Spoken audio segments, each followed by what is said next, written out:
Top quality और consistent performance के लिए सिर्फ सिल्वर पंप नाम याद रखना। આદિવાસી સંસ્કૃતિ સાથે રૂબરૂ થવાનો અવસર એટલે છોટા ઉદેપુરનો ગેરનો મેળો.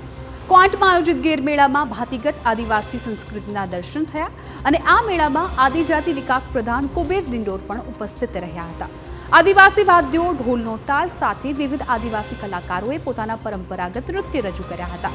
આદિવાસી કલાની સાથોસાથ આદિવાસી હસ્તકલા અને ભોજન માણવા માટે પણ લોકો મેળામાં આવતા હોય છે. દર વર્ષે હોળીના ત્રીજા દિવસે ક્વાંટ ખાતે ગેરનો મેળો યોજાય છે. આદિવાસીઓ ઘેરૈયા બની માનતા પૂરી કરે છે. વિદેશી પર્યટકોએ પણ આદિવાસી મેળાની મજા માણી હતી. અમારી પરંપરા સંસ્કૃતિ અને એની ઉજવણી ગેરનો મેળો કવાટ એ અમારું સૌભાગ્ય છે. અમારી શૌર્ય, અસ્મિતા, અમારી સંસ્કૃતિ, અમારી પરંપરા એને જાળવણીનું કામ અમારા યુવાનો, વડીલો, માતા બહેનો આજે કરી રહ્યા છે.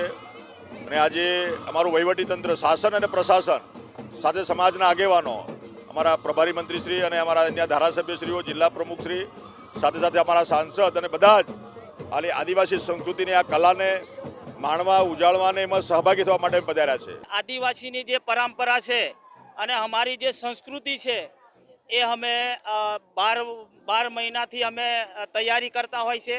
અને ગામે ગામના લોકો પણ અહીંયા ગેર મેળો કરવા વિદેશથી પણ લોકો આવે છે. ખૂબ મજા ગેરની મેળાની અંદર આવે છે. લોકો આનંદ કરે છે, કૂદે છે. અને આપણા જે આ હસ્તકલા છે, તીર કમાન છે, આપણા જે આદિવાસીનું જે પહેરવેશ છે એ પહેરવેશની સાથે બધા લોકો નાચ કૂદ કરતા આવે છે. તો કુબેર ડિંડોર પણ ત્યાં મેળામાં પહોંચ્યા હતા અને ગેરના મેળામાં લોકો દૂર દૂરથી આવતા હોય છે ને ખાસ તો આદિવાસીની જે સંસ્કૃતિ છે એની ઝાંખી આ મેળામાં જોવા મળતી હોય છે. એટલે બહારથી પણ ખાસ ગેરના મેળાની મુલાકાત માટે લોકો મોટી સંખ્યામાં આવતા હોય છે. અવનવી કરતબો પણ આ મેળામાં થતી હોય છે. આપ આ દ્રશ્યોમાં પણ જોઈ શકો છો કે આદિવાસી સંસ્કૃતિને કઈ રીતે રજૂ કરવામાં આવી રહી છે.